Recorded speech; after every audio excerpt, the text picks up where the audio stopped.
آله وأصحابه المجاهدين الذين هم قاتلوا وقتلوا وقتلوا لإعلاء كلمة الله تبارك وتعالى، وأزواجه الأمهات المؤمنين ومن تبعهم بإحسان ودعا بدعوتهم واستنى بسنتهم واهتدى بهديهم بإيمان وإحسان ويقين إلى يوم الدين. أما بعد، فأعوذ بالله من الشيطان الرجيم. بسم الله الرحمن الرحيم. واصبر نفسك مع الذين يدعون ربهم بالغداة والعشي يريدون وجهه ولا تعد عيناك عنهم تريد زينة الحياة الدنيا ولا تطع من أغفلنا قلبه عن ذكرنا واتبع هواه وكان أمره فرطا. صدق الله العظيم. سبحانك لا علم لنا إلا ما علمتنا إنك أنت العليم الحكيم. اللهم فصل وسلم وبارك على نبيك الكريم وعلى آله وأصحابه أجمعين. اللهم صل على سيدنا محمد في أول كلامنا. اللهم صل على سيدنا محمد في أوسط كلامنا. اللهم صل على سيدنا محمد في آخر كلامنا. তালিমুল উম্মাহ মাদ্রাসা কদমতলী সিলেটের উদ্যোগে আয়োজিত আজকের বাৎসরিক মাহফিলের মুহতারাম সভাপতি হযরত উলামায়ে কেরাম, এলাকার সর্বস্তরের মুসলমান ভাইয়েরা, পর্দার অন্তরালে অবস্থানরত অত্যন্ত শ্রদ্ধেয় মা ও বোনেরা, আল্লাহ রব্বুল আলামিনের দরবারে শুকরিয়া আদায় করি। আল্লাহ তাআলা আমাদেরকে মুসলিম জাতির দিক নির্দেশনামূলক অনুষ্ঠান ইসলামী মাহফিলে আসার তৌফিক দান করেছেন, এজন্য সকলেই শুকরিয়া আদায় করি আলহামদুলিল্লাহ। রাত্র প্রায় অনেক হয়েছে, প্রায় 12টা। আমাদের দুপুর থেকে আলোচনা শুরু হয়েছে, বড়রা সকলেই আলোচনা করেছেন। আমাদের মুহতারাম শাহ হুজুর দামাত বারাকাতুহুম, মাওলানা আব্দুল্লাহ জয়ন্তীপুরী দামাত বারাকাতুহুম হুজুর কেন জানি সবসময় আমাকে সবার পরে রাখেন। আমি পোস্টার আজকেও দেখছি, পোস্টারে যতগুলো মেহমানের নাম আছে সব দিক বিবেচনায় সবার চেয়ে ছোট আমি। আমাদের বাংলাদেশের সর্বশ্রেষ্ঠ দুই একজন মুরব্বীদের অন্যতম একজন, সিলেট অঞ্চলের মহান রাহবার হযরত মাওলানা রশিদুর রহমান ফারুক দামাত বারাকাতুহুম হুজুরের আলোচনা হয়েছে। বাংলাদেশের জাতীয় নেতৃবৃন্দের মধ্যে, উলামায়ে কেরামের মধ্যে অন্যতম একজন হযরত মাওলানা লুকমান মাজহারি দামাত বারাকাতুহুমের আলোচনা হয়েছে। এরপরে আসলে আলোচনার আর কোনো কিছু থাকে না। এরপরেও হুজুরই বলেছেন সংক্ষিপ্ত, আমি সংক্ষিপ্তই কথা বলবো। একটা ঐতিহাসিক দুর্ভাগ্যজনক ঘটনা দিয়ে আমি আমার আলোচনাটা শুরু করি, একদম অল্প সময়ের মধ্যে কথাগুলো শেষ করে ফেলব। মাআলিমুল ইরফানের মধ্যে একটা তাফসীরের কিতাব, হযরত সুফি আব্দুল হামিদ খান সাওয়াতি রহমতুল্লাহ আলাই, ওনার তাফসীর গ্রন্থ মাআলিমুল ইরফানে লাতাজিদান্না আশাদ্দান নাসি আদাওয়াতাল লিল্লাযীনা আমানুল ইয়াহুদা ওয়াল্লাযীনা আশরাকু, এই আয়াতের তাফসীরে উনি একটি ঘটনা উল্লেখ করেছেন। ঘটনাটা হলো, এই ঘটনা পরবর্তীতে আমি ইন্টারনেটেও পেয়েছি, আপনারাও সার্চ দিলেই পাবেন, কিন্তু আমি মূলত ঘটনাটা পড়েছি মাআলিমুল ইরফান নামক তাফসীরের কিতাবে। 1897 সালে ইংল্যান্ডের একজন এমপি, পরবর্তীতে তিনি প্রেসিডেন্টও হয়েছেন, প্রধানমন্ত্রী হয়েছিলেন, তার নাম Lord stone, William Lord stone নামে ব্রিটেনের একজন পার্লামেন্ট সদস্য 1897 সালে পার্লামেন্টে বক্তব্য দিতে যাওয়ার সময় মুসলমানদের ধর্মগ্রন্থ কুরআনুল কারীম হাতে নিয়ে গিয়েছিল। খুব গুরুত্ব দিয়ে ঘটনাটা বুঝবেন। আজকে সারাদিন উলামায়ে কেরাম যে আলোচনা করছেন, বিশেষভাবে আমার আগে হুজুর যে আলোচনা করছেন, যে আমি শুনলাম উম্মতের সমস্যা বাংলাদেশের মুসলমানদের সমস্যা, আজকে আমাদের করুণ সমস্যা, পরিণতি, পরিস্থিতি, এগুলাই তো আলোচনা করছেন, তাই না? এই ঘটনা হলো এগুলো কেন, এর মূল কথাটা। উম্মতে মুসলিমা আজকে এই পরিমাণ অধঃপতনের শিকার কেন? বাংলাদেশ, আমার আগে আরেকজন মেহমান অল্প সময় কথা বললেন, সিলেটের আমাদের জমিয়তের প্রার্থী। উনি কি বলেছেন? আমরা গর্বের সাথে বলি যে বাংলাদেশ দ্বিতীয় মুসলিম রাষ্ট্র, তাই না?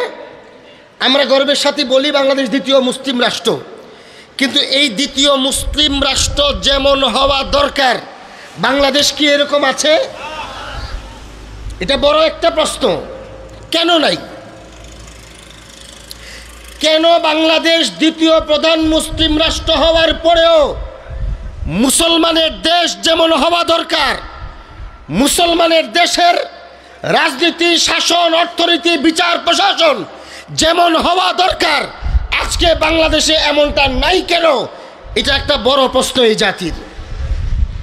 আজ আমি দুঃখের সাথে সাথে এটাও বলতে চাই, বললেন এই কথাটাও বলতে চাই, আপনারা তো বলেন বাংলাদেশের জন্ম হলো 1971 সালে।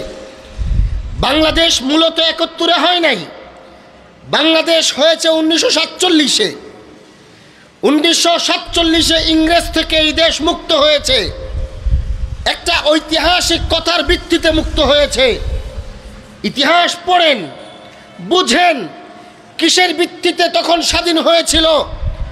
পরিষ্কার কথা, অনেক দ্বন্দ্ব হয়েছে, অনেক গণ্ডগোল হয়েছে। সর্বশেষ ভারত দুই ভাগে বিভক্ত হয়েছে, একটাকে ভারত বলা হয়, আরেকটাকে পাকিস্তান বলা হয়।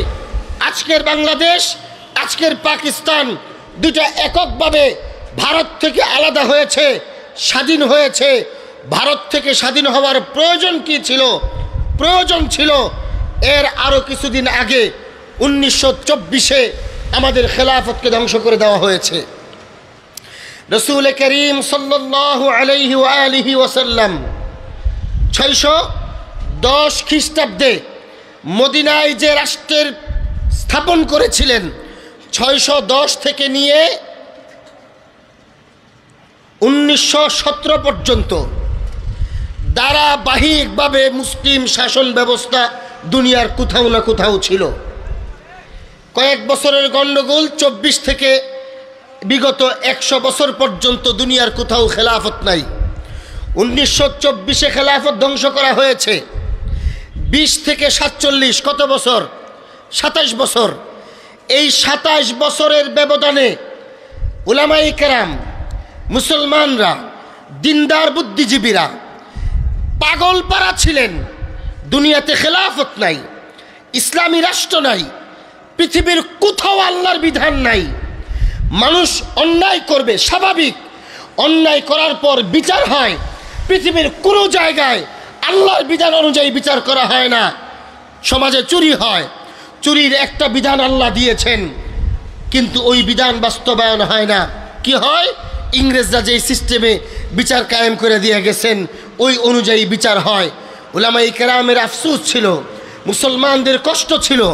আমার কি মনে হয় বিগত 100 বছরে আমাদের যা ক্ষতি হয়েছে, সবচেয়ে বড় ক্ষতি আমি এটা মনে করি, এদেশের মুসলমানদের অন্তর থেকে অনুভূতি শক্তি নষ্ট হয়ে গিয়েছে। ঈমান এবং ইসলামের যে অনুভূতি, সেই অনুভূতিটা নষ্ট হয়ে গিয়েছে। 1924-এর পরে খেলাফত ধ্বংস হওয়ার পর একজন মুসলমানের অন্তরে যে অনুভূতি ছিল, আল্লাহর জমিনে আল্লাহর বিধান বাস্তবায়ন নাই, আমাদের অন্তরে সেই অনুভূতি নাই। আমরা নামাজ পড়ি, আজকে আমরা এশার নামাজ পড়েছি, আলহামদুলিল্লাহ, মাগরিব পড়েছি, আসর পড়েছি, জোহর পড়েছি। আমাদের পাশে পিছনে অল্প জায়গায় কাছে একটা মসজিদ আছে, আশপাশে মসজিদ আছে, মসজিদে নামাজ হয় না? কি বলেন, নামাজ হয় কি না? রমজান মাসে, রোজার মাসে সবাই রোজা রাখে, রাখে না? আমরা কিন্তু এতটুকু দিয়ে সন্তুষ্ট। নামাজ পড়া খুব খুশি। নিচে রাখো, নিচে রাখো, ওইদিকে কোনা থেকে দাও। আমরা নামাজ পড়া খুব খুশি, রোজা রাখা খুব খুশি, কিন্তু নামাজ পড়ি কেন? আল্লাহর বিধান। নামাজ কেন পড়ি ভাই বলেন না? হুজুর বলে গেছে আল্লাহর নামটা একটু জুড়ে বলতে। আমরা নামাজ কেন পড়ি? আল্লাহর বিধান, এই জন্যই তো নামাজ পড়ি। তো আল্লাহর বিধান কি শুধু নামাজ? আল্লাহর বিধান কি শুধু রোজা? যাকাত কি আল্লাহর বিধান না? আল্লাহর চাহিদা অনুযায়ী, আল্লাহর দেওয়া বিধান অনুযায়ী যাকাত দেওয়া হয় না, হয় না। চুরি করলে শাস্তিটা কি হবে? ওইটা কি আল্লাহর বিধান নয়?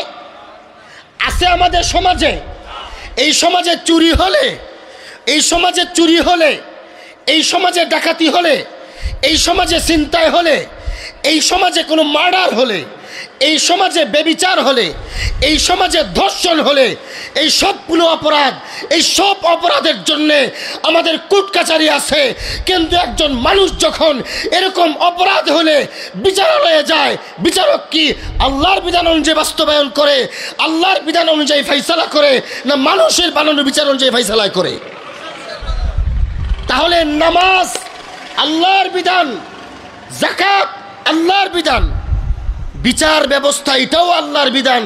আপনার কি বলে হয় শুধু নামাজ পড়ে বিচার ব্যবস্থায় ইসলাম আল্লাহর বিধান প্রতিষ্ঠা না কইরা আমরা জান্নাতে যেতে পারবো? কশ্চিনকালেও জান্নাতে যাওয়া যাবে না। অন্তত এই অনুভূতিটা তো লাগবে। এই অনুভূতি থাকলে কি হবে? আমি একজন মুসলমান, মনে রাখবেন, আমরা উলামায়ে দেওবন্দের আকীদা, আহলে সুন্নাত ওয়াল জামাতের আকীদা হলো কবিরা গুনাহ করলে কাফের হয় না। কবিরা গুনাহ করলে কাফের হয় না, অস্বীকার করলে কাফের হয়। দ্বীন ও ইসলামের বিধান অস্বীকার করলে কাফের হয়। কেউ নামাজ অস্বীকার করলে কাফের, নামাজ না পড়লে কাফের হয় না। এখন কারো অনুভূতিই নেই, নামাজ পড়ে নাই, আফসোস লাগে, এর গুনাহ হইল, আফসোসের একটা পর্যায়ে তওবা করবে।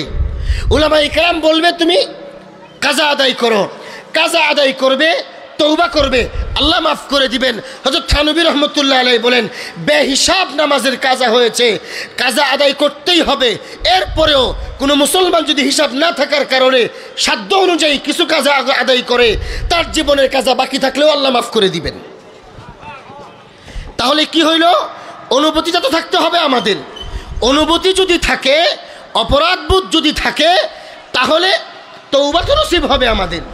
নামাজের ব্যাপারে আল্লাহর বিধান হওয়ার যে অনুভূতি আছে, নামাজ না পড়লে যে কষ্ট লাগে, একজনের বয়স 30 বছর, একজনের 25 বছর, একজনের 50 বছর, বুকে হাত দিয়া, আমাকে বলা দরকার নাই, আল্লাহর কাছে মনে মনে বলেন, বুকে হাত দিয়া বলেন তো আপনার জীবনে চুরির শাস্তি আল্লাহর বিধান অনুযায়ী হয় না, এই জন্য কোনোদিন আফসোস লাগছে? ব্যভিচার হয় সমাজে, ব্যভিচারের সয়লাভ হয়ে গেছে, কোনো একটা ব্যভিচারের বিচার হয় না, কোনো একটা মার্ডারের বিচার হয় না। আল্লাহর বিচার যেমন, ডাকাতি হচ্ছে, ডাকাতের বিচার যেমন, আল্লাহর বিধান বাস্তবায়ন হয় না। মনে কষ্ট লাগে? কোনো দিন লাগে না কষ্ট। হে আমার প্রিয় ভাইয়েরা, সুদ বর্জন করা এটা কার বিধান? এটা কার বিধান? সুদকে হারাম কে করেছেন বলেন না?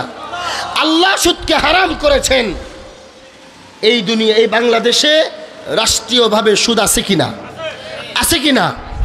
তাহলে আমরা তো দাবি করি আমরা মুসলমান, অবশ্যই আমরা মুসলমান। এই দেশ 90% মুসলমানের দেশ, 92% মুসলমানের দেশ। এই দেশ পৃথিবীর দ্বিতীয় তৃতীয় বিশ্ব বৃহত্তর মুসলিম রাষ্ট্র। এরপরেও এই দেশে সুদ ব্যাপক আছে। আমরা সুদকে হারাম করতে পারি নাই রাষ্ট্রীয়ভাবে। মনে কষ্ট লাগছে কোনো দিন? হ্যাঁ আমার প্রিয় ভাইয়েরা, এই বিষয়টা অন্তত অনুভূতিটা আমাদেরকে বুঝতে হবে। সুদ আল্লাহ হারাম করেছেন, সুদ হারাম, এটা কবিরা গুনাহ। সুদ কেমন হারাম? এক আয়াতে আল্লাহ রাব্বুল আলামিন বলছেন ফাহারবিম মিনাল্লাহি ওয়া রাসূলি, সুদের সাথে যারা জড়ায় গেছে তারা যেন আল্লাহর সাথে যুদ্ধে লিপ্ত হয়ে গেছে। কথাটা কি খুব সাধারণ? একজন মানুষ সুদের সাথে সম্পৃক্ত, একজন মানুষ সুদের সাথে সম্পৃক্ত। হারাম, শুধু হারাম গুনাহ হয়েছে এমন না, সুদের সাথে সম্পৃক্ত হওয়ার কারণে কি হয়েছে? সে আল্লাহর সাথে যুদ্ধের ময়দানে আছে। আল্লাহর রসুল তার বিরুদ্ধে যুদ্ধের ঘোষণা দিয়ে দিয়েছেন। আল্লাহর সাথে যুদ্ধ লিপ্ত হইয়া আপনার ব্যবসা ভালো হবে, আপনার চাকরি ভালো হবে, আপনার দুনিয়ার সিস্টেম ভালো হবে, আপনার স্ত্রী আপনার কথা কেন শুনবে, আপনার সন্তান আপনার বদ্ধ কেন হবে, দুনিয়াতে আপনি কেন শান্তি পাবেন? আপনি তো আল্লাহর সাথে যুদ্ধ করতেছেন। এই বুঝতে আমাদের লাগবে। সুদ সাধারণ কোনো হারাম নয়, ফাহারবিন মিনাল্লাহি ওয়া রাসূলি, আল্লাহর রসুলের সাথে যুদ্ধ লিপ্ত একটা মানুষ, এই লোকটা যে বাইচা আছে এটাই তো বেশি। অথচ আজকে যেই সমস্ত মানুষ অনেক কষ্ট করে চলে যে আমি সুদে জড়াবো না, ভালো বড় কোনো ব্যবসা করতে পারে না, বড় ব্যবসার বাহির থেকে চালান আনলেই সুদের সাথে জড়াইতে হয়। যেই সমস্ত মানুষ বড় কোনো ব্যবসা করে না, খুব কষ্ট করে চলে, সুদ থেকে খুব সাবধানে বাইচা থাকে, আলহামদুলিল্লাহ আলহামদুলিল্লাহ সুম্মা আলহামদুলিল্লাহ, আমরা আমাদের পরিবার, আমাদের মুরব্বীদের তত্ত্বাবধানে আমরা চলি, জানা সত্ত্বে ইনশাআল্লাহ কখনো সুদের সাথে জড়াই নাই। ঠিক আছে, কিন্তু আমার এই যে রুমাল, আমার এই টুপি, আমার এই জামা, আপনি কি মনে করেন কোনো না কোনো ব্যবসায়ীর সুদের লেনদেন ছাড়া হয়েছে? আমি বুঝাতে পারতেছি না আপনাদেরকে। এটা একটা গুরুত্বপূর্ণ বিষয়। হুজুর যে এতক্ষণ চিল্লাইলেন, আপনারা তো মনে করছেন রাজনৈতিক ওয়াজ করছেন। রাজনৈতিক ওয়াজ না, এটা ধর্মীয় ওয়াজ, এটা ইসলামী ওয়াজ, এটাই ইসলাম, এটাই ইসলাম। রাষ্ট্রে ইসলাম না আসলে মুসলমানের মতো থাকতে পারবে না। এখন রাষ্ট্রে ইসলাম কিভাবে আনবেন? উলামায়ে কেরামের সেই ইখতিলাফকে শ্রদ্ধার সাথে সামনে রাখি, যার যা মনে চায় তা করেন, কিন্তু আমার আগে হুজুর যে বলে গেছেন এটাও একটা মাধ্যম। ওনারা কেন চেষ্টা করতেছেন, আমাদের বড়রা কেন চেষ্টা করতেছেন রাষ্ট্রে ইসলাম আনার জন্য? কি হবে সেটা পরের, কতটুকু পারবেন সেটা পরের, কিন্তু ওনাদের ইচ্ছা হলো রাষ্ট্রে ইসলাম না আসলে সুদ থেকে এই রাষ্ট্রের মানুষকে বাঁচানো সম্ভব হবে না। হাজারো চেষ্টা করেন, এই জামাটা সুদ ছাড়া আসে নাই। কেউ না কেউ কোনো না কোনো পার্টে এই জামাটার, এই কাপড়ের ক্ষেত্রেও সুদের লেনদেন করা হয়েছে। এই জন্যই রসুল বলেছেন একটা জমানা আসবে, শেষ জমানায় কোনো না কোনোভাবে প্রত্যেকটা মানুষ সুদের সাথে জড়িত থাকবে। হ্যাঁ, আমি ইচ্ছাকৃতভাবে সুদের সাথে তো জড়িত না, কিন্তু অনিচ্ছাকৃতভাবে বা বাধ্য হয়ে হলেও সুদের সাথে সম্পৃক্ত হয়ে তো গেছি। কথা বুঝেন না আমার? এই অনুভূতিটা তো লাগবে অন্তত। আমার এই জায়গায় বসে থাকলে চলবে না জীবনে কোনোদিন সুদের সাথে সম্পৃক্ত হই নাই, এই যে আমার জামাটা তো সুদের সাথে সম্পৃক্ত। এই অনুভূতির সাথে আল্লাহর কাছে ক্ষমা চাইতে হবে, এক। আর দুই নাম্বার হলো, কেন আমি বাধ্য হইলাম, কেন আমি এই সুদের জামা আমার পড়তে হলো, আমি কেন এই জামা পড়তে বাধ্য হলাম? এই সমাজ তো আমার টাকাই চলে, এই রাষ্ট্র তো আমাদের টাকাই চলে, এই রাষ্ট্রের প্রত্যেকটা সেক্টর তো মুসলমানের টাকাই চলে। তাহলে আমরা যদি বলতে পারতাম যে আমরা রাষ্ট্রে সুদ চাই না, তাহলে বাধ্য হইতো ওরা, আমরা সেই জায়গায় বলতেই তো পারি নাই। আল্লাহর কাছে প্রত্যেকটা মানুষ জিজ্ঞাসিত হবে, মনে রাখতে হবে আমাদের। এক হাদিসে আল্লাহ রসুল বলছেন সুদ কত খারাপ, শুনবেন। নবী করিম আলাইহিস সালাতু ওয়াস সালাম বলছেন, অনেকগুলো হাদিস, একটা হাদিস মারাত্মক একটা হাদিস শোনায় দেই। আল্লাহ রসুল বলেন, কেউ যখন সুদের সাথে সম্পৃক্ত হয়ে যায়, ওই লোকটাকে তোমরা তোমাদের সমাজে যত ভালো মানুষই মনে করো না কেন, খুব বুঝেন, এই লোকটা তোমাদের সমাজের যত ভদ্র চেহারাই হোক না কেন, আল্লাহর রসুল বলেছেন সাল্লাল্লাহু আলাইহি ওয়া আলিহি ওয়াসাল্লাম, পড়েন না দুরূদ শরীফ একবার। নবীজি বলেছেন, কেউ যদি সুদের সাথে সম্পৃক্ত হয়ে যায়, তাহলে এই লোকটা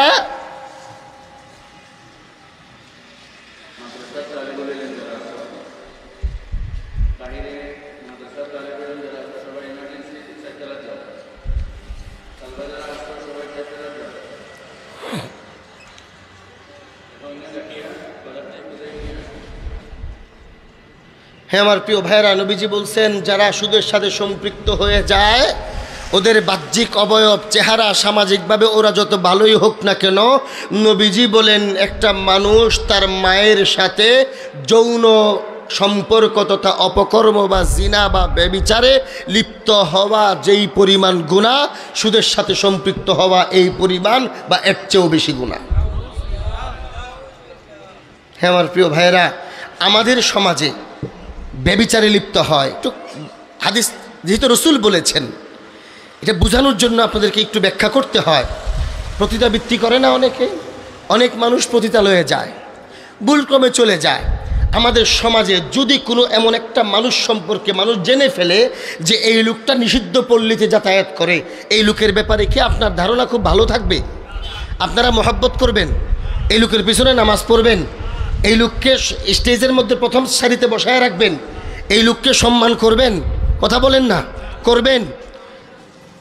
এখন আসেন, যদি কোনোদিন এইরকম শুনালাম যে আল্লাহ না করুক একটা লোক তো প্রতিদাবৃত্তি করে, নিষিদ্ধ পল্লীতে যায়, হোটেলে যায়, খারাপ কাজ করে, আরেকটা লোক এই কাজটা নাউজুবিল্লাহ তার মায়ের সাথে করে ফেলছে, বলেন না নাউজুবিল্লাহ। রাসূল হাদিসে বলছেন, আমার বুঝাইতে হবে আপনাদেরকে, যদি সমাজে এমনটা শুনে ফেলেন কখনো, আল্লাহ না করুক কোনো ব্যক্তি তার মায়ের সাথেই অপকর্ম করে ফেলছে, এর প্রতি কোনো ধরনের দরদার থাকবে আপনাদের? কোনো ধরনের মহব্বত থাকবে? কোনো ভালো আচরণ তার সাথে করবেন? সে বাহিরে তাকে দেখলে তার সাথে মুসাফা করবেন, সালাম দিবেন, গিয়ে আকবারে তার সাথে সম্পর্ক করবেন, নাকি করবেন ঘৃণা করবেন, তুলো নিক্ষেপ করবেন, তাকে খারাপ মনে করবেন?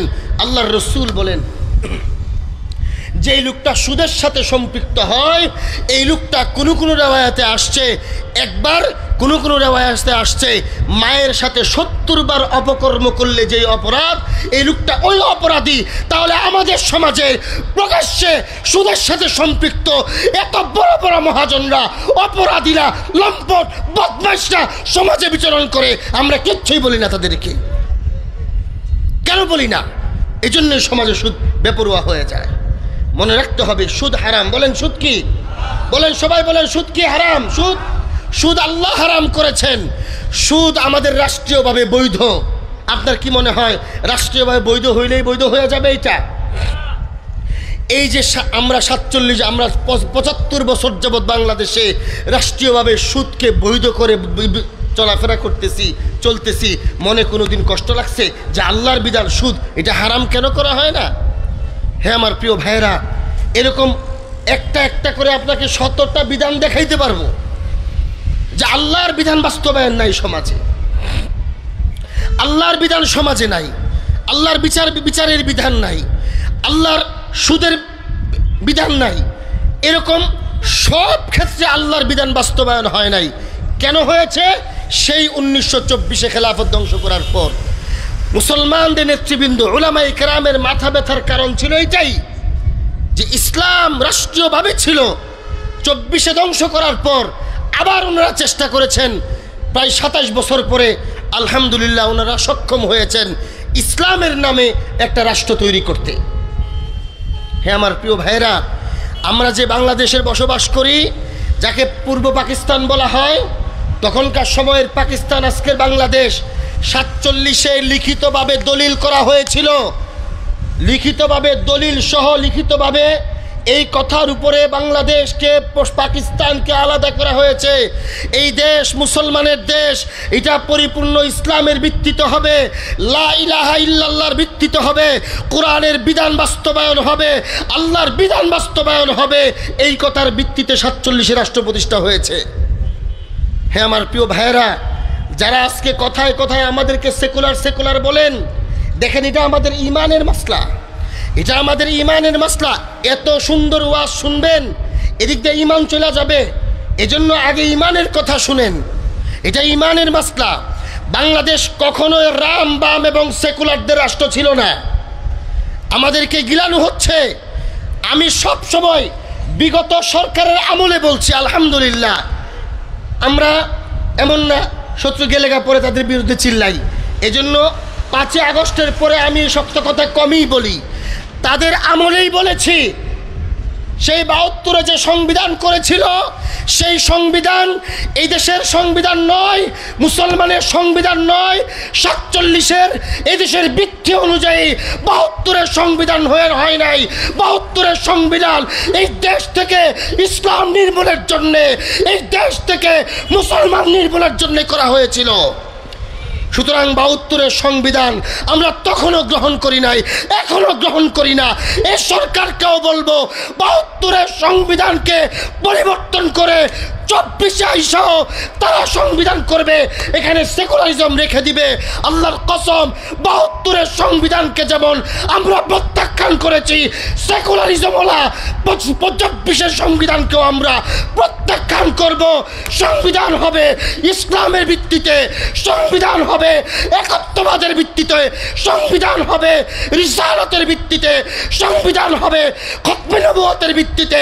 এর বাহিরে কোন সংবিধান এদেশের মানুষ আমরা মানি না, মানতে পারবো না ইনশাআল্লাহ।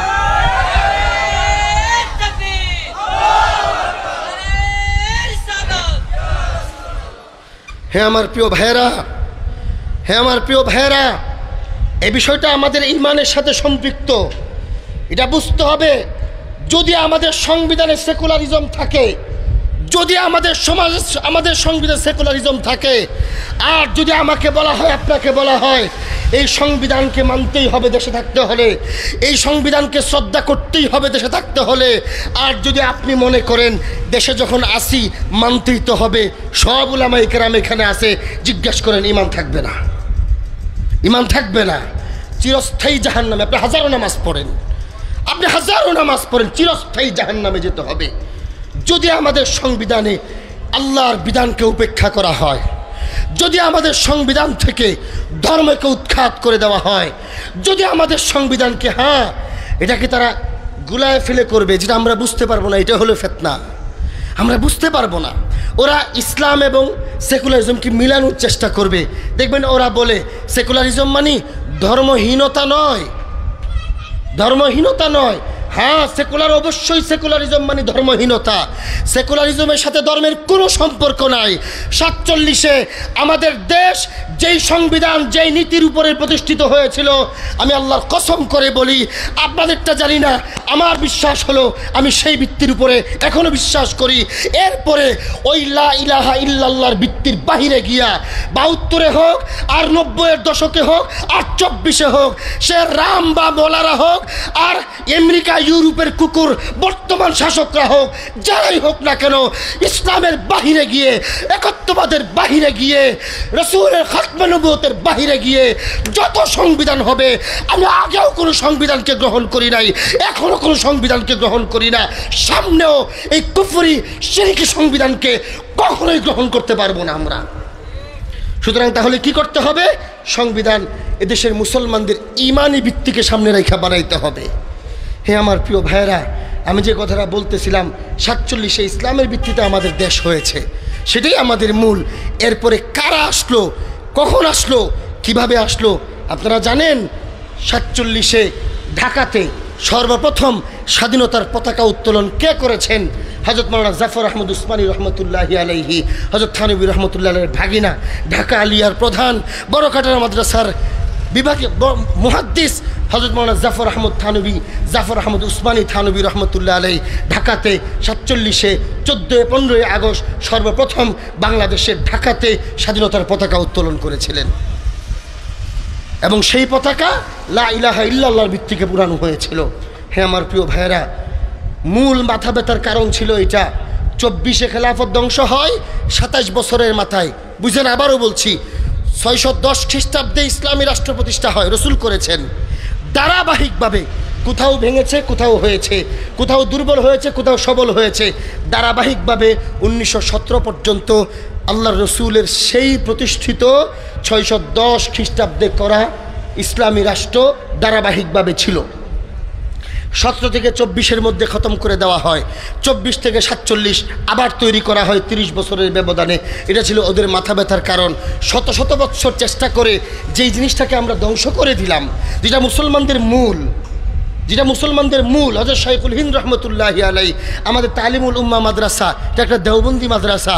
এই মাদ্রাসার সর্বশেষ গুরার মাদ্রাসা দারুল উলুম দেওবন্দের প্রথম ছাত্র হযরত শাইখুল হিন্দ মাহমুদ হাসান দেওবন্দি রহমতুল্লাহ আলাইহি মাল্টার দ্বীপে যখন ওনাকে নির্বাসিত জীবনযাপন করতে হয়েছে, তখন ওনাকে কখনো কখনো কষ্ট দেওয়া হতো, রিমান্ডে নেওয়া হতো। ওই সময় উনি একবার এক অফিসারকে বলছেন যে, দেখো তোমরা তো জানো আমি বন্দি, আমাকে এইভাবে তোমরা আঘাত করো কেন? তোমরা জানো আমাদের তুর্কি খেলাফত একদম শেষ স্টেজে আছে, কিছুই নাই, শুধু নামে একটা খেলাফত আছে, কোনো শক্তি নাই।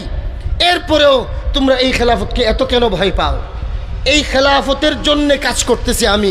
এই জন্য আমার মতো বুড়া মানুষটাকে মাল্টার দ্বীপ থেকে মুক্ত হওয়ার পরে সম্ভবত 6 মাস পরে ওনার ইন্তেকাল হয়।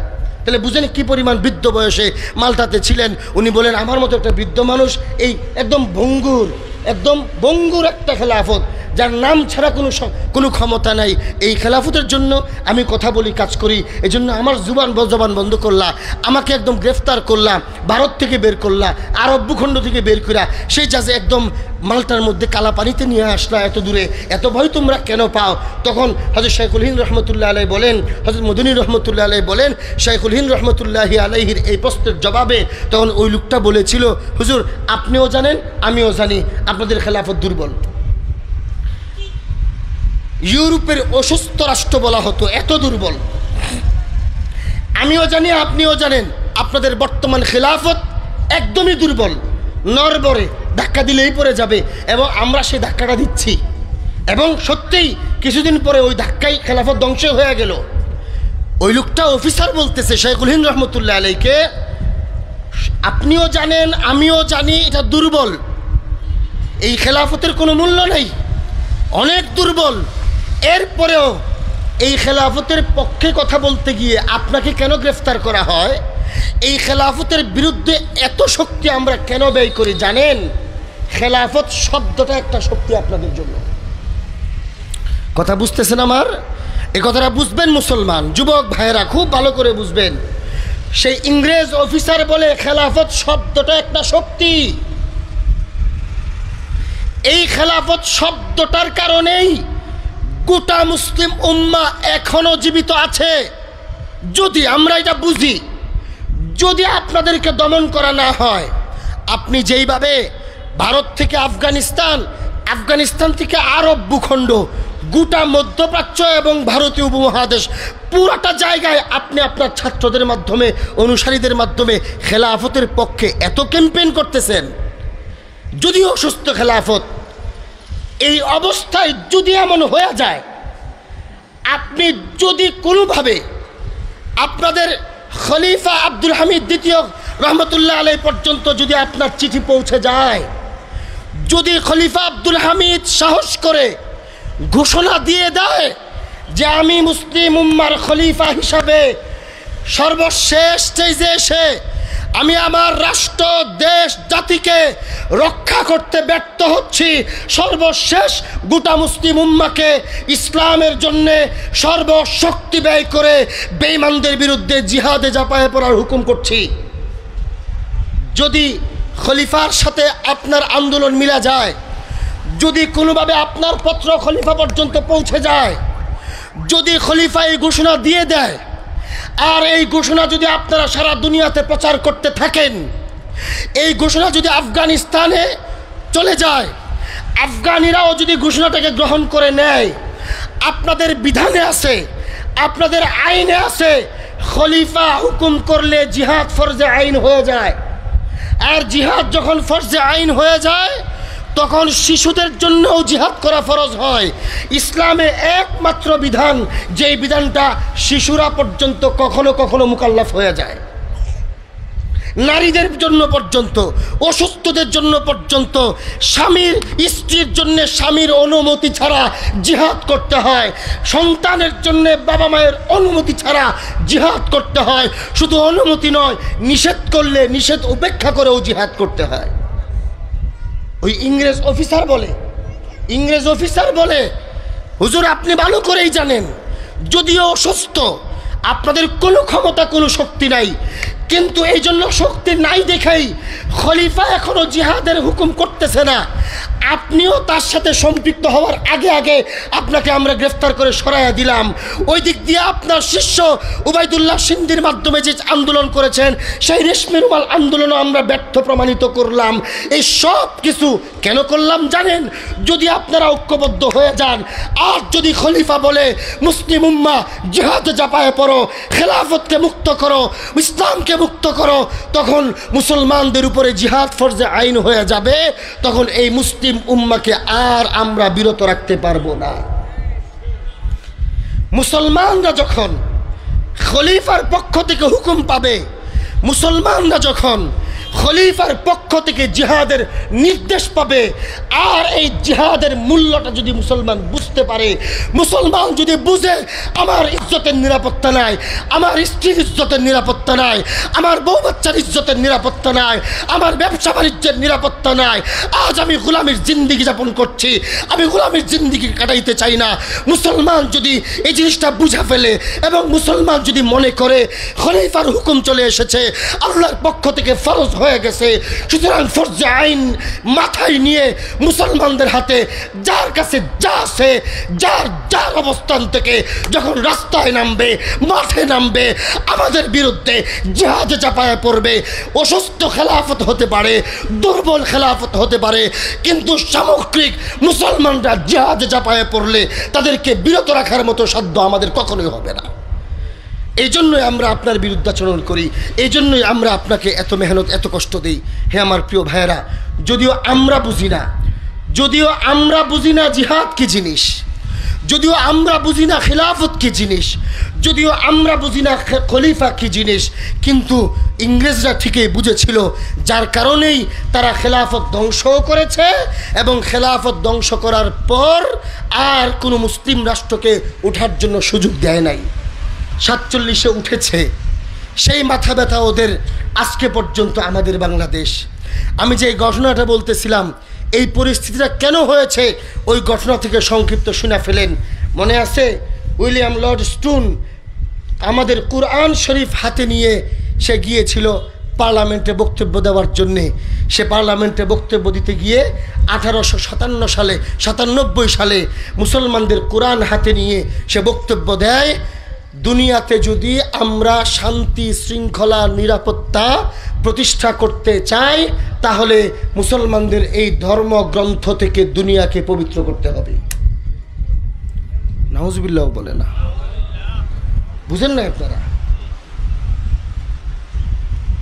যদি দুনিয়াতে শান্তি, নিরাপত্তা নিশ্চিত করতে হয়, তাহলে কুরআন থেকে মানুষকে দূরে সরাইতে হবে। এক। 2 নম্বর হলো মুসলমানদের নবী মুহাম্মদুর রাসূলুল্লাহ থেকে মানুষকে দূরে সরাইতে হবে। কেন? সে ব্যাখ্যা করে।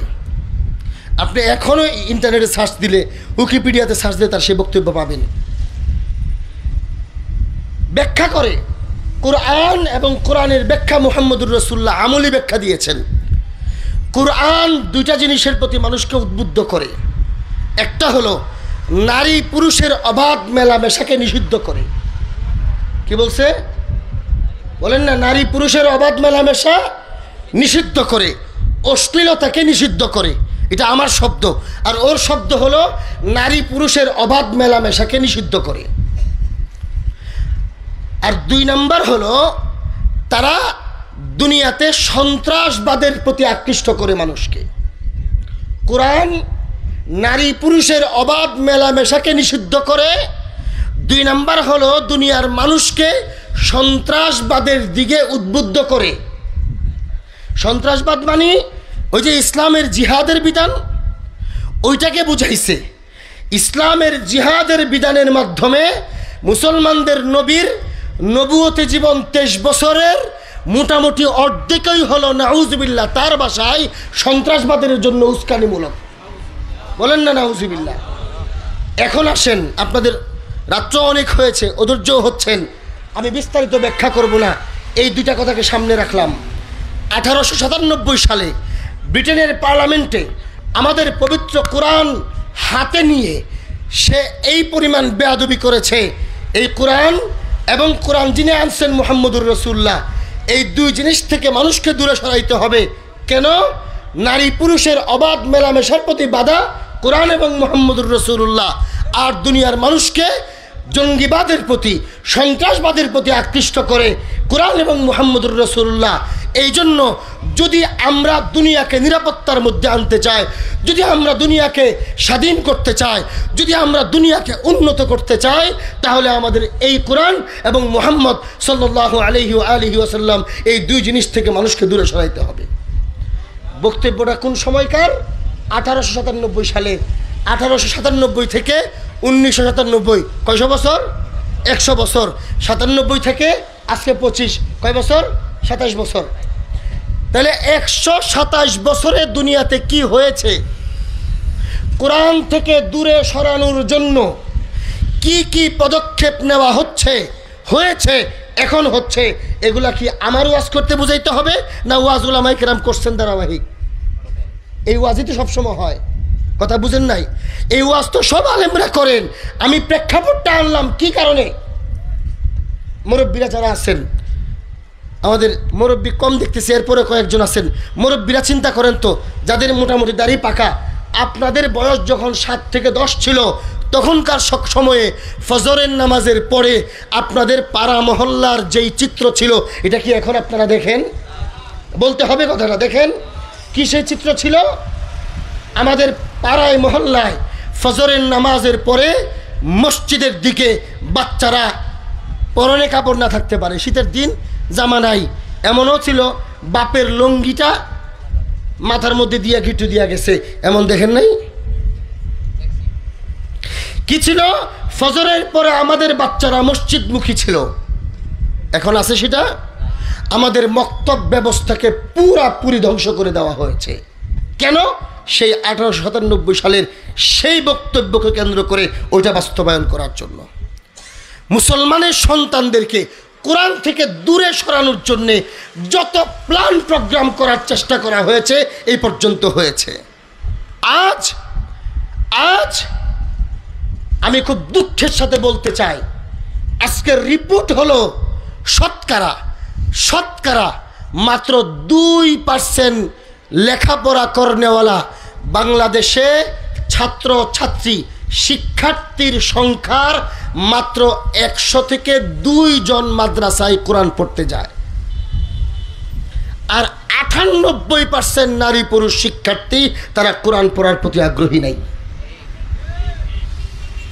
তাহলে কোরআন ছাড়া একটা সমাজ কেমনে চলবে?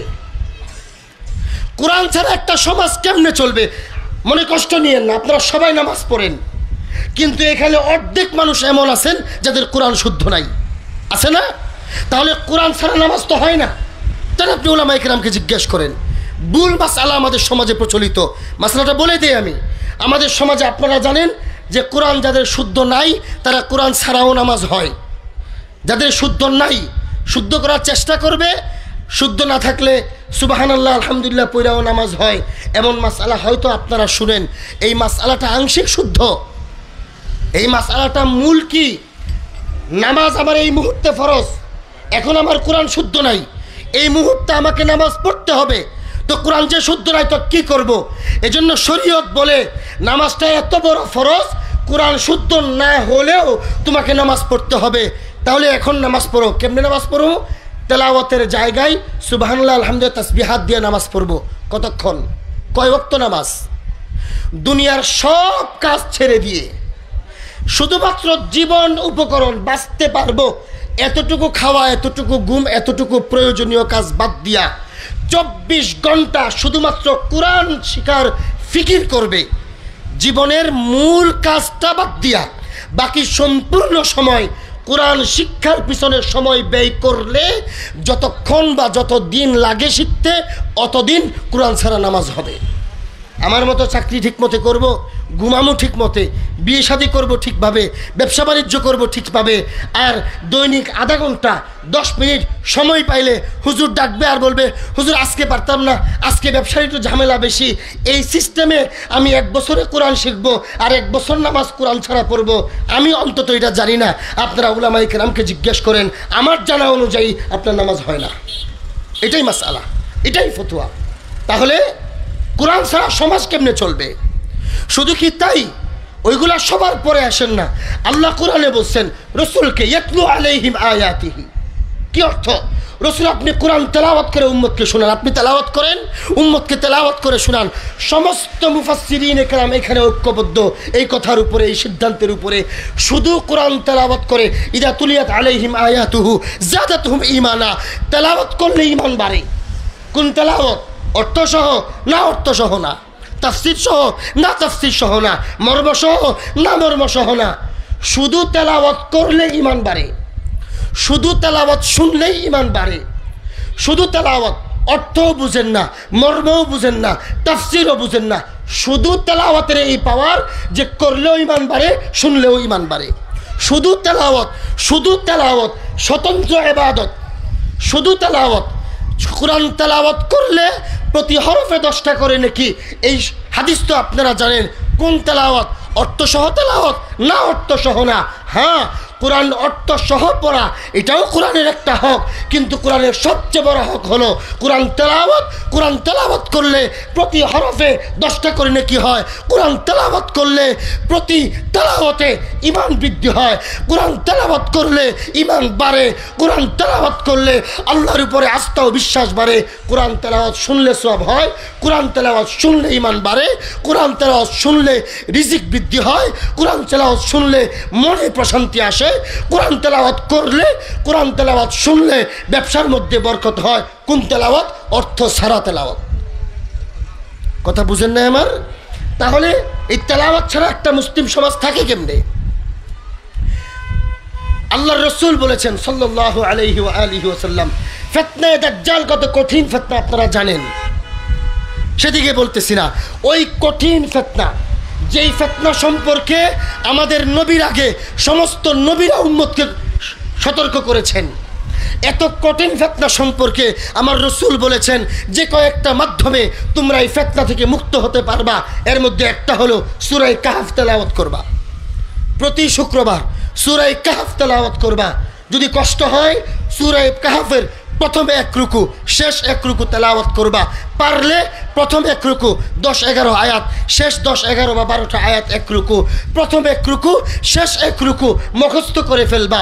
প্রথম 1 রুকু শেষ 1 রুকু তেলাওয়াত করবা। পারলে পুরা সূরা কাহফ প্রতি জুমার দিন তেলাওয়াত করবা। রাসূল বলেন দাজ্জাল ওই দিন আয়সা পড়লেও তোমাকে ফিতনার মধ্যে ফেলাইতে পারবে না।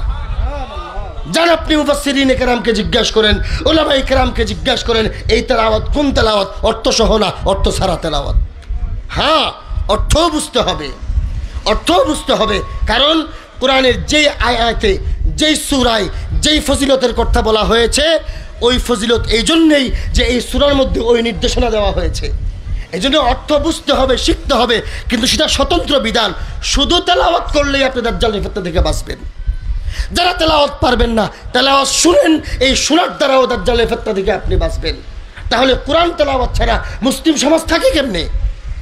ওরা আজকে আমাদেরকে কোরআন থেকে দূরে সরিয়েছে, কোরআন তেলাওয়াত থেকে আমাদেরকে দূরে সরিয়েছে। হ্যাঁ আমার প্রিয় ভাইরা, এই তালিমুল উম্মাহ মাদ্রাসা জানেন এটা কি? জানেন? আমাদের দুঃখ হয়, কষ্ট হয়, আমাদের মুসলমান সমাজ, মুসলমানরা এই সমস্ত মাদ্রাসায় কি জিনিস জানে না। সমাজের ক্যান্সারের অপারেশন এই সমস্ত মাদ্রাসা। আল্লাহর কসম করে বলি, এমন একটা সমাজে আমি আর আপনি আমরা বসবাস করতেছি, এই সমস্ত মাদ্রাসাগুলোও যথেষ্ট নয়। এরপরেও যতটুক টিকা আছেন এগুলোর জন্য টিকা আছেন, এগুলোর জন্য টিকা আছেন। হযরত কাসেম নানুতুবি রহমতুল্লাহ আলাইহি বলতেন, ওই সময় 100 বছর আগে নানুতুবি রহমতুল্লাহি আলাইহি বলতেন, আরে দেখো এই যে আমার আব্দুল্লাহ ভাই আপনাদের কাছে কালেকশন করছে, আগের হুজুর কালেকশন করে আপনাদেরকে বলে মাদ্রাসার দিকে খেয়াল করবেন, খেয়াল করবেন। কেন করেন জানেন? এই আব্দুল্লাহ ভাইকে আপনারা চিনেন না? কথা বলেন, ওনাকে আপনারা চিনেন না? ওনার হাতে শক্তি নাই, ওনার কাছে সামর্থ্য নাই। এটা আমার কথা, ওনার কথা না, আমার পূর্বপুরুষ হযরত নানুতুবি রহমতুল্লাহ আলাইহির কথা। হুজুর বলতেন যে আমার হাতে শক্তি আছে, আমার মেধা আছে, আমি শ্রম, শক্তি, মেধা খরচ করে আমি ব্যবসা করতে পারবো, ব্যবসা করে তোমরা চেয়ে বেশি কামাই করতে পারবো। আমি আমার পেট পালার জন্য তোমাদের কাছে হাত পাতি না, আমি আমার পেটের জন্য তোমাদের কাছে হাত পাতি না। তো আপনারা মনে করেন না, আপনারা মনে করেন না উলামায়ে কেরাম আপনাদের কাছে গিয়া গিয়া হাত পাতে, এটা উলামায়ে কেরামের কষ্ট লাগে না? লাগে, কষ্ট লাগে। কেন হাত পাতে? আপনার সন্তানকে মানুষ বানানোর জন্য। এই কাজটা না করলে নানুতুবি রহমতুল্লাহ আলাইহি বলেন, আপনার সন্তান সামনে চুর হবে, ডাকাত হবে, শয়তান হবে, বদমাইশ হবে, সেকুলার হবে, বেঈমান হবে, নাস্তিক হবে, ঈমান নিয়ে বসবাস করতে পারবে না। হ্যাঁ আমার প্রিয় ভাইয়েরা, যান না মাদ্রাসাগুলোতে খবর নেন। কোনো প্রতিষ্ঠান কিন্তু কালেকশন ছাড়া চলে না। যান আপনি স্কুল, কলেজ, ইউনিভার্সিটিতে যান, এগুলা ছাড়া চলে না। কিন্তু আজ আমরা এই মাদ্রাসাগুলোর খবর রাখি না, এই মাদ্রাসাগুলোর খবর রাখি না। আমাদের সমাজে এমন অনেক বড় বড় পয়সাওয়ালা আছে, শত না হাজার কোটি টাকার সম্পদের মালিক, কিন্তু দিনের খেদমত করে না, মাদ্রাসার প্রতি খেদমত করে না। 2-4 টাকা 10 টাকা দিয়েই নিজেকে একটা ভাবসাব নিয়ে দেখাইতে চায়। প্রিয় ভাই, মনে রাখবেন, সেদিকে কথা বললে লম্বা হবে। এই মাদ্রাসাগুলো আপনার জন্য, এই মাদ্রাসাগুলো আপনার সন্তানের জন্য, এই মাদ্রাসাগুলো আপনার আগামী প্রজন্মের জন্য। হে আমার প্রিয় ভাইয়েরা, আমাদের শত্রুরা আমাদেরকে কোরআন থেকে দূরে সরাইতে চায়, আর এই মাদ্রাসাগুলো আমাদেরকে কোরআন শেখানোর জন্য আগ্রহী করে তোলার জন্য চেষ্টা করতেছে। এরপরেও যদি আমরা এর মূল্যায়ন না করি, এরপরেও যদি আমরা এগুলাকে না বোঝার চেষ্টা করি, প্রিয় ভাইয়েরা, আজকে আপনি দেখেন কোরআন শিখে না, কোরআন পারে না, এই সংখ্যা আমাদের সমাজে বেশি। এটা তো হলো তেলাওয়াত, এরপরে আসেন কোরআনের শিক্ষা সমাজ থেকে নাই। এরপরে আপনি আসেন কোরআনের বিধান বাস্তবায়ন। ও কি বলেছিল? কোরআন মানুষকে নারী পুরুষের অবাধ মেলামেশা থেকে বিচ্ছিন্ন করতে চায়। হ্যাঁ আমার প্রিয় ভাইরা, আজকের 127 বছরে নারী পুরুষের অবাধ মেলামেশার জন্যে কি পরিমাণ মেহনত আমাদের পশ্চিমা সভ্যতা আমাদের সমাজ পর্যন্ত নিয়ে এসেছে। ওই যে দেখেন না, নারীদেরকে কতভাবে বাহিরে আনার চেষ্টা করে। নারী স্বাধীনতা, নারী প্রগতি, নারী উন্নয়ন, এই যে মুখরোচক স্লোগানগুলো দেওয়া হয়, হেডিং দিয়ে নারী উন্নয়ন, নারী পুরুষের সমানভাবে কাজ করা, নারী পুরুষ কাঁধে কাঁধ মিলিয়ে কাজ করা, এই যে সুন্দর সুন্দর কথা বলে আজকে আমাদের নারীদেরকে বাহিরে বের করে আনতেছে, এর একটা কুফল আপনারা দেখতেছেন না? আজ আমাদের সমাজে নারী পুরুষের অবাধ মেলামেশা কোন পর্যায়ে পৌঁছেছে? বিগত সরকারের আমলে এদেশে বিগত 10 বছরে সবচেয়ে বড় যে কয়েকটা সমস্যা ছিল, যেটা সরকার সর্বশক্তি ব্যয় করেও শেষ করতে পারে নাই, সমাধান করতে পারে নাই, সেটা কি? ইফটিজিং, নারী ধর্ষণ। আর কথা বলে কেন? হ্যাঁ,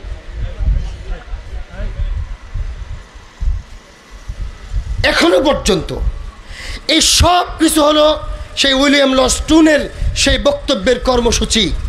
নারী পুরুষের অবাধ মেলামেশার মাধ্যমে আমাদের ফ্রি মিক্সিং, আমাদের ভার্সিটিগুলোতে আপনি দেখেন, আমাদের ঢাকা বা বিভিন্ন বিভাগীয় শহরগুলোতে আপনি দেখেন কি পরিমাণ সমস্যা আমাদের পরিবার ব্যবস্থাগুলোর মধ্যে হয়ে গিয়েছে। মূল কারণ কি? নারী পুরুষের অবাধ মেলামেশা, নারী স্বাধীনতার নামে। আপনি দেখেন, আমরা তো জানি, আমরা উলামায়ে কেরাম মসজিদ মাদ্রাসা নিয়ে থাকি, আমরা সমাজের মানুষকে হালাল হারামের ফতোয়া দেই, তো এই জন্য আমাদের এগুলা বেশি শুনতে হয়। অধিকাংশ পরিবারের স্ত্রীরা স্বামীর অবাধ্য, অধিকাংশ পরিবারে। যদি আপনারা অনুমতি দেন তাহলে আমি এই পর্যন্ত বলতে চাই, উলামায়ে কেরামের স্ত্রীরাও স্বামীর অবাধ্য, রাখতে পারে না। কেন? ওই প্রগতিশীলদের, সেই সেকুলারদের লিবারেল চিন্তা আমাদের নারীদের পর্যন্ত পৌঁছে দেওয়া হয়েছে। আল্লাহ বলেছেন আর রিজালু কাওয়ামুনা আলান নিসা, এই আয়াতকে বিকৃত করে উপস্থাপন করা হয়েছে। আল্লাহ বলেছেন আর রিজালু কাওয়ামুনা আলান নিসা, নারীদের উপরে পুরুষদেরকে দায়িত্বশীল বানানো হয়েছে, নারীদেরকে শ্রদ্ধা এবং ভালোবাসা এবং সম্মানের পাত্র বানানো হয়েছে। নারীরা সমাজের বিচ্ছিন্ন কেউ নয়, নারীরা সমাজের মধ্যমণি, নারীরা সমাজের আসল, নারীরা সমাজের মূল, নারীরা সমাজের ভালোবাসার জায়গা। নারীরা মুক্তার মতো, ঝিনুকের ভিতরে যখন মুক্তা লুকায়িত থাকে, নারীরা এমন দামি সম্পদ যে পুরুষের ঘরে নিরাপত্তার চাদরে আবৃত থাকবে। কেন? আগামী প্রজন্ম তৈরির মাধ্যম আল্লাহ তাআলা নারীদেরকে বানাইছেন।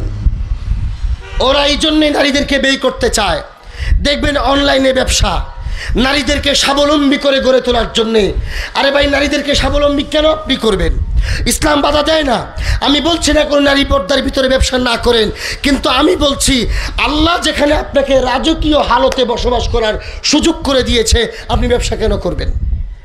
একজন নারী, তার দেখাশোনা কে করবে? তার বাবা করবে। তার দেখাশোনা কে করবে? তার ভাই করবে। তার দেখাশোনা কে করবে? তার স্বামী করবে। তার দেখাশোনা কে করবে? তার পুত্র করবে। একজন স্বামী, একজন মেয়ে, আপনার কি দরকার? আপনার মাসে কত হাজার টাকা দরকার, কত লাখ টাকা দরকার? আপনি আপনার জীবনকে সুন্দরভাবে গুছিয়ে চলার জন্যে কি দরকার আপনার, কত টাকা দরকার, কি বাসস্থান দরকার, কীরকম আরাম আয়েশ দরকার, এই সব কিছু ব্যবস্থা হবে। এর অর্থ রিজালু কাওয়ামুনা আলান নিসা, নারীদের উপরে কর্তৃত্ব পুরুষদের, নারীদের উপরে পুরুষদেরকে দায়িত্বশীল বানানো হয়েছে। আর রিজালু কাওয়ামুনা আলান নিসা কি অর্থ এর? একজন স্ত্রীর সুন্দরভাবে সুশৃঙ্খলভাবে শান্তিপূর্ণভাবে নিরাপদভাবে সম্মানের সাথে যা কিছু দরকার সব দিবে তার স্বামী। একজন মা যা দরকার সব দিবে তার ছেলে। একজন মেয়ের যা কিছু দরকার সব দিবে তার বাবা। একজন বোনের যা কিছু দরকার সব দিবে তার ভাই। কষ্ট করতে দরকার হলে ভাই কষ্ট করবে, কষ্ট করার দরকার হলে বাবা কষ্ট করবে, কষ্ট করার দরকার হলে স্বামী কষ্ট করবে, কষ্ট করার দরকার হলে সন্তান কষ্ট করবে। একজন মা কষ্ট করবে না, একজন বোন কষ্ট করবে না, একজন স্ত্রী কষ্ট করবে না, একজন বোন, একজন মা, একজন মেয়ে তারা কষ্ট করবে না। কেন? এই মেয়ের পরিচর্যা দরকার। কেন পরিচর্যা দরকার? এই মেয়ে এমনভাবে মানুষ হওয়া দরকার যেইভাবে মানুষ হইলে এই মেয়ের গর্ভে একদিন এমন সন্তান আসবে যে সন্তান এই মেয়ের বাবার চোখ, এই মেয়ের বাবা এবং তার বংশের মুখ উজ্জ্বল করবে। এই বোন সে ভালো হওয়া দরকার। কেন ভালো হবে? এই বোন একদিন এমনভাবে বড় হবে যার পেট থেকে যে সন্তান আসবে সেই সন্তান তার মামার চোখ উজ্জ্বল করবে, তার মামার চোখ উজ্জ্বল করবে। এই সন্তান, এই বাচ্চা, এই স্ত্রী এমনভাবে লালন পালন হওয়া দরকার, এমন সুন্দরভাবে জীবনযাপন দরকার। আমার স্ত্রী কে সে? আমার স্ত্রীকে আমি এমন নিরাপত্তা আমাকে দিতে হবে, এমন সুন্দরভাবে রাখতে হবে, এমন সুন্দর সুশৃঙ্খল নিরাপদভাবে তাকে আমাকে লালন পালন করতে হবে। কেন করতে হবে? তার পেটের মাধ্যমে আল্লাহ তাআলা আমার আগামী প্রজন্ম, আমার বংশ, আমার সন্তানকে বের করবে।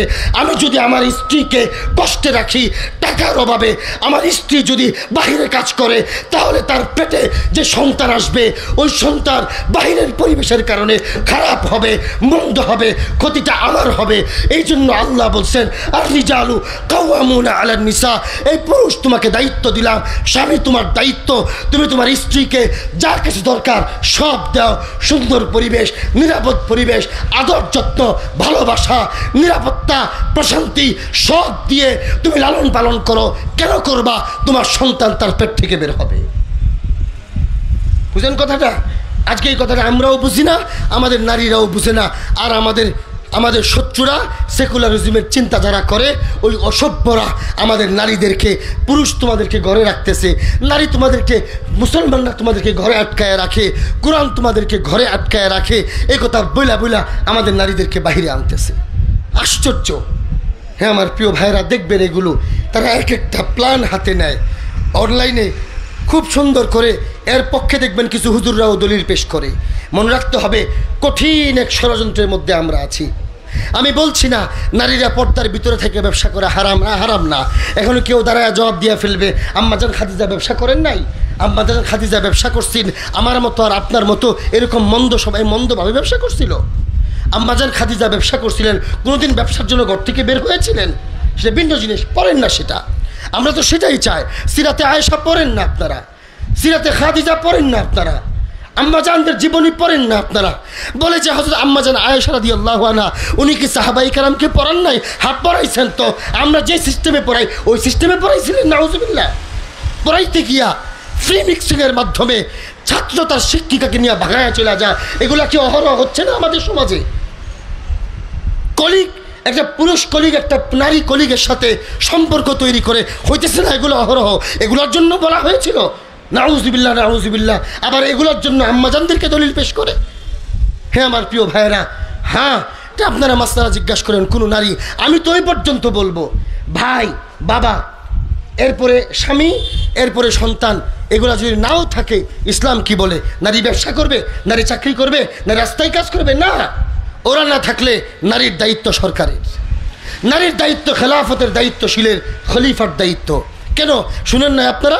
ওমর ইবনুল খাত্তাব রাদিয়াল্লাহু তাআলা আনহু 18 বস্তা কাঁধে নিয়ে একজন খলিফা, 22.5 লক্ষ বর্গ মাইলের খলিফা ওমর ইবনুল খাত্তাব রাদিয়াল্লাহু আনহু 18 বস্তা নিজের কাঁধে নিয়ে একজন বিধবা নারীর ঘরে পৌঁছিয়ে দিয়েছেন। সেই ঘটনা পড়েন না আপনারা? তাহলে ওই নারী কেন চাকরি করলো না? ওই নারী কেন রাস্তায় কাজ করলো না? একজন বিধবা নারীর, একজন অসহায় নারীর, তার অর্থ নাই, তার কেউ নাই দেখার মতো।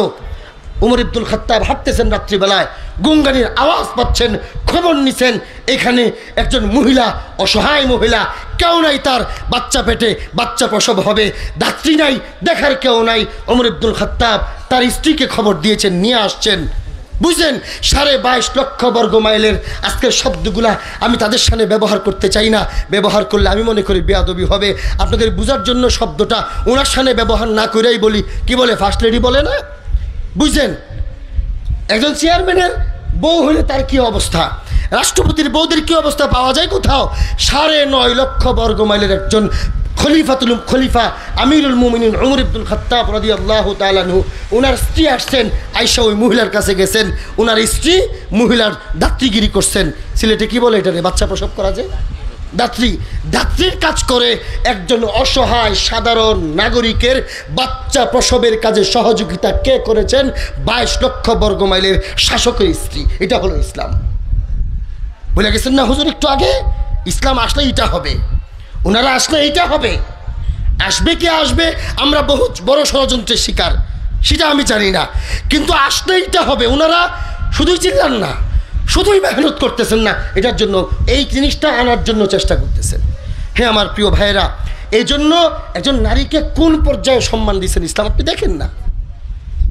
এরপরেও বৈধভাবে ফতোয়া নিয়ে আপনি করেন, কিন্তু এর অর্থ কি এই যে একটা নারী রাস্তায় কাজ করবে? আপনাদের সমাজ এলাকায় রাস্তায় নারীদেরকে মাথায় মাটি নিতে দেখেন নাই? ইটের ভাটায় নারীরা কাজ করে না কেন? এই সমাজের পুরুষরা কাজ নাই, বেকার পুরুষ নাই। কথা বুঝতেছেন আমার আপনারা? তো কঠিন হয়ে যেতেছে, বুঝেন মূল কথাগুলো।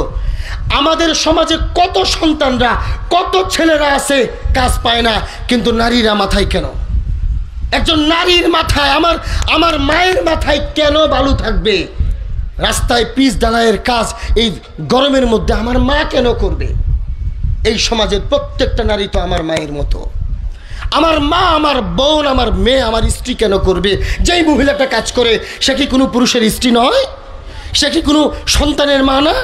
সে কি কোনো ভাইয়ের বোন না? সে কি কোনো স্বামীর স্ত্রী না? সে কি কোনো বাবার মেয়ে না?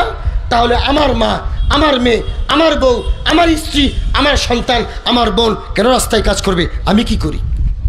হ্যাঁ আমার প্রিয় ভাইরা, এগুলো সব আমার নারী সমাজকে বলবো, বুঝার চেষ্টা করেন। আপনারা বুঝার চেষ্টা করেন। পায়ে ধরি আপনাদেরকে জোরপূর্বক সেই 1897 সালের সেই ফর্মুলা বাস্তবায়নে 127 বছরে এই কাজগুলো করতেছে আমাদের নারীদেরকে। আগে তো সাধারণ নারীদেরকে, এখন আলেমদের মেয়েদেরকে, আলেমদের সন্তানদেরকে, আলেমদের স্ত্রীদেরকে ওই জায়গায় নিয়ে আসতেছে। এখন একদম লেটেস্ট মডেলের আরেক ফাইজলামি বের হয়েছে, এটা হলো রাস্তায় জিনিস বিক্রি করে, বিস্কিট, কেক, এগুলো বানায় বিক্রি করে, খুশিতে বিক্রি করে, অনেক মহিলা আমাদের ছাত্রীরা বিক্রি করে, অনেক আলেমারাও বিক্রি করে, বুরকা টুরকা ফিরা। আরে আশ্চর্য, তোমার কি আর কাজ নাই? বলে যে কয়েকটা টাকা পাইলে তো লাভ আমার, এই কাজ তোমার, বাহিরে কাজ করে তোমার কাজ। আপনি বুঝেন এই কাজটা করতে দেওয়ার কারণে উম্মতের কত বড় ক্ষতি হইতেছে, শেষ করে ফেলতেছি। আপনি আব্দুল্লাহ ভাইকে জিজ্ঞেস করেন, আব্দুল্লাহ ভাইয়ের মাদ্রাসার হাফেজ সাহেব, এটা মনের কষ্ট আমাদের, আল্লাহর কসম রক্তক্ষরণ হয়। আপনাদের সন্তানই তো আমাদের কাছে পড়ে, বুঝেন বিষয়টা। ওনাকে জিজ্ঞেস করে দেখেন, 99% ছাত্র পড়াতে মন বসে না। দেখেন আপনি তো মনের আবেগ নিয়ে আনছেন, আমার ছেলেটা মানুষ হবে, কেমনে মানুষ হবে? আমি বিয়াদবি মাফ করবেন, আপনাদের পায়ে ধরে বলি, মহিলারা যারা আবার শুনতেছেন আমাকে মাফ করবেন। কেন হয় না? মা সন্তানকে তো পাঠাইয়া দিচ্ছেন, হুজুরে মেহনত করে, ওনারা মেহনত করে, ওর মুখ দিয়া পড়া বের করা যায় না কেন? এই ঘটনা আপনারা শুনেন নাই? কোনো এক বুজুর্গ মায়ের পেট থেকে কোরআন কয়েকবার হাফেজ হয়ে বের হয়েছে, শুনেন নাই আপনারা? আগে তো এই ঘটনা বেশি শুনতাম, এখন এগুলোও শোনানো হয় না। কেন শোনানো হয় না? মা পেটের বাচ্চা ধারণ করা অবস্থায় বেশি তেলাওয়াত করছে, এই জন্য বাচ্চা প্রসব হওয়ার পরে, বড় হওয়ার পরে, যেহেতু কোরআন তেলাওয়াত শুনাই সে বড় হয়েছে পেটে, এই জন্য সে বের হওয়ার পরে, বড় হওয়ার পরে কথা ফুটতে কোনো তেলাওয়াতের কোনো একটা আয়াত শুনলেই তার মুখ দিয়ে বের হয়ে যায়। কেন? মায়ের কাছ থেকে শুনতে শুনতে সে মহস্ত হয়েই গেছে। এখন দুনিয়াতে আইসা শুনে আর তার মুখ দিয়া বের হয়। এই ঘটনা যদি আগের মতো, মুরব্বীরা শুনেন নাই? আগে আমরা ছোটোকালে এই ঘটনাটা খুব বেশি শোনা যাইতো, এখন কেউ এই ঘটনা শোনায় না। কেন শোনায় না? এই ঘটনা শোনাইলেই তো আমাদের বর্তমান স্ত্রীরা, আমাদের উঠতি বয়সী মেয়েরা পেটে বাচ্চা নিয়ে কোরআন পড়তে হবে। কথা বুঝেন নাই? এখন তো পেটে বাচ্চা নিয়ে টিকটক দেখবে, পেটে বাচ্চা নিয়ে ফেসবুক দেখবে, পেটে বাচ্চা নিয়ে ইউটিউব দেখবে, পেটে বাচ্চা নিয়ে নাটক সিনেমা দেখবে, এগুলা করবে। প্রিয় ভাইরা, মনে কষ্ট নিয়েন না। এগুলা যে শুধু আমরা বলি এমন না, এগুলা বিজ্ঞানের গবেষণায় প্রতিষ্ঠিত। বিজ্ঞানের গবেষণায় প্রতিষ্ঠিত। ইউরোপের কোনো এক দেশে একবার মামলা হয়েছে, এক স্বামী তার স্ত্রীকে তালাক দিয়ে দিবে। কেন?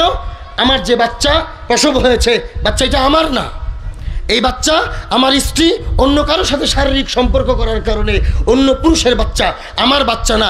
এই কথা আদালতে মামলা করছে। আদালত কোনোভাবেই পুরুষকে বুঝাইতে পারে না। পুরুষ সব ধরনের দলিল দেয়, তার ঠোঁট আমার মতো না, তার চোখ আমার মতো না, তার চেহারা আমার মতো না, তার চালচলন আমার মতো না, তার বডি ল্যাঙ্গুয়েজ একটা কিছু আমার মতো না। আরে বাবা হইলে কোনো না কোনো কিছু তো আমার সাথে মিলবে। একদম পুরো আমার বিপরীত কেন? এটা আমার সন্তান না। বিশাল গণ্ডগোল। ওদিক দিয়ে মেয়েটাও তো জানে আমি তো কোনো অপরাধ করি নাই, বাচ্চার মা তার স্ত্রীও তো জানে আমি তো কোনো অপরাধ করি নাই, তো আমার উপরে অপবাদ কেন? সেও চ্যালেঞ্জ করেছে। লম্বা সময় আন্তর্জাতিকভাবে সারা পৃথিবীতে এটা ফার্স্ট কলাম হয়েছে পত্রিকায়। অনেক কিছুর পরে সর্বশেষ বিভিন্ন তথ্য তালাশ করেছে, রিপোর্ট করেছে, মেডিকেল রিপোর্ট, ডিএনএ রিপোর্ট, সব রিপোর্টে বলা হয় বাচ্চা এটা পুরুষের। পুরুষ বলে যে আমি মানি না, ডিএনএ ভুল, আমার সন্তান আমার মতো হইল না কেন? তাহলে যৌক্তিকভাবে এটা বুঝাও। যদি এটা হয়, পৃথিবীতে এমন বাচ্চা কখনো দেখি না, কোনো না কোনো দিক দিয়া মিলে একদম আমার চেয়ে উল্টা হইলো, এটা আমাকে দলিল দিয়া বুঝায় দাও। শেষ পর্যন্ত একজন ডাক্তার বললেন, এটা নিয়ে অনেক কিছু হয়েছে, একজন ডাক্তার বললেন মামলাটা আমার কাছে দেন, আমি কিছুদিন গবেষণা করি। ওই ডাক্তার তখন বলছেন, স্বামী স্ত্রী দুজনকে নিয়ে পাশাপাশি বসছেন এবং বলছেন, কথাবার্তা বলছেন। এরপরে বলছেন, বাচ্চা পেটে থাকা অবস্থায় আপনার স্ত্রী যেই রুমে বসবাস করেছে আমাকে ওই রুমে নিয়ে যান, আমি রুমটা দেখতে চাই। ওই ডাক্তার সাহেব ওই রুমে গেছেন, পুরা রুম তথ্য তালাশ করেছেন ওনার গবেষণা অনুযায়ী। সেখানে গিয়ে ওনার চোখ আটকায় গেছে, বাচ্চার মা ওনার স্ত্রী যেই জায়গায়, যেই খাটে শুইতেন, ওনার খাটের পাশে যেই জায়গায় সোফা ছিল, যেই সোফাতে বেশিক্ষণ সময় বসে থাকতেন, সাধারণত যেই খাটে বেশিক্ষণ সময় বসতেন, ওই খাট এবং সোফার উল্টা দিকে একটা ছবি টানানো ছিল। ওই ছবিটা কোনো একজন মনীষী, বিজ্ঞানী অথবা বিভিন্ন স্টার বলেন না আপনারা, অভিনেতা, অধিনায়ক বা বিজ্ঞানী, কোনো এরকম কোনো বড় ব্যক্তির ছবিটা নিয়ে রাখে ঘরের মধ্যে মানুষ। কোনো একজন আগের বিজ্ঞানী বা কোনো একজন মানুষের এই লুকের বিজ্ঞান এবং তার গবেষণার দ্বারা প্রভাবিত ছিল ওনার স্ত্রী, এই জন্য এই বেডরুমে ওর ছবি লাগায় রাখছিল। সাধারণত আমরা সবাই এটা করি, সাধারণ ফ্যামিলিগুলোতে বিভিন্ন ছবি আমরা লাগায় রাখি। তখন ওই ডাক্তার বললেন, এই ছবিটা এখানে কতদিন? বললেন যে আমার বিয়ের পর থেকে আমি এই ছবিটা এখানে আমি দেখতেছি। তখন উনি ডাক্তার ওই মহিলাকে জিজ্ঞেস করছেন, এই ছবির ব্যক্তির প্রতি আপনার আবেগ কেমন? উনি বলছেন, উনি আমার আইডিয়াল, আমি ওনার পুরা চিন্তা দর্শনকে লালন করি, ওনাকে আমার কাছে ভালো লাগে। আপনি কি এখানে সবসময় তাকিয়ে থাকেন? হ্যাঁ, এটা রাখছি আমি এই জন্য। তখন উনি রায় লিখছেন, উনি ওনার সিদ্ধান্ত লিখছেন। এই সিদ্ধান্ত অনুযায়ী শেষ পর্যন্ত রায় দেওয়া হয়েছে। ওই রায় সব রিপোর্টের সাথে মিলছে এবং পুরুষ মেনে নিতে বাধ্য হয়েছে। সেটা কি? মহিলা তার পেটে বাচ্চা থাকা অবস্থায় এই লোক নিয়ে গবেষণা করেছে, এই ছবির দিকে তাকায়া ছিল, এই ছবির ব্যক্তিকে নিয়ে সে মেধা খরচ করেছে, গবেষণা করেছে, প্রভাবিত ছিল, যার কারণে পেটে বাচ্চা থাকা অবস্থায় একজন নারী যা কিছু চিন্তা করে এই সব কিছুর প্রভাব মানসিকভাবেও পড়ে, ফিজিক্যালি শারীরিকভাবেও পড়ে। কোরআন সুন্নাহ তো বলেই, নাউজুবিল্লাহ, আপনারা যদি কোরআন সুন্নাহ নাও মানেন তাহলে গবেষণাটা তো মানবেন। হ্যাঁ আমার প্রিয় ভাইয়েরা, আমার বোনরা, বলি, হুজুরকে জিজ্ঞাসা করেন আমাদের ছাত্রদের পড়া মনে থাকে না কেন? মনে থাকে না এই কারণে আমার অনেক মায়েরা, এই জন্য ইসলাম মাকে এখানে রাখতে চায়। আমার মায়েরা সন্তান পেটে থাকা অবস্থায় নিয়ত করে আমার সন্তানকে হাফেজ বানাবো, কিন্তু হাফেজ বানানোর জন্য, হাফেজের মা হওয়ার জন্য যা করা দরকার তা করে না। আমি একবার আমার জুমার মসজিদে প্রায় 10-15 পর্বে সন্তান লালন পালন নিয়ে বয়ান করেছিলাম। সেখানে আমার মুতালায় আমি এই পরিমাণ পেয়েছি কোরআন সুন্নাহর আলোকে, শুধু মা না, বাবার শরীরের একটা অংশ থেকে একটা পদার্থ মায়ের রেহেমে, মায়ের শরীরে স্থানান্তরিত হয়। প্রাপ্তবয়স্ক আপনারা সবাই এটা বুঝেন। এই মাধ্যমে, এই সিস্টেমে আল্লাহ তাআলা আমাদেরকে সৃষ্টি করেছেন। তো বাবার যেই জায়গায় জিনিসটা হয়, সৃষ্টি হয়, ওইখানে ওই জিনিসটা থাকা অবস্থায় বাবার চিন্তা, বাবার চলাফেরা, বাবার আইডিয়াল, এই সব কিছু ওই পদার্থের মাধ্যমে মায়ের রেহেমে যায়। ওইটার মধ্যেও প্রভাব পড়ে, শুধু পেটে থাকা অবস্থায় মায়ের নয়, বরং বাবার চিন্তা শক্তিরও একটা প্রভাব ওই অংশের মাধ্যমে সন্তানের উপরে পড়ে। এখন আমরা কি চাই? সন্তানকে হাফেজ বানাবো। প্রিয় ভাই, হাফেজ বানাইবেন, আপনাকে কষ্ট করতে হবে, এত সহজ না। হুজুররা কষ্ট করে, উস্তাদরা কষ্ট করে, আপনার ছেলে কষ্ট করে। আপনারা জানেন, আপনারা এটা জানেন, হাফেজের বাবা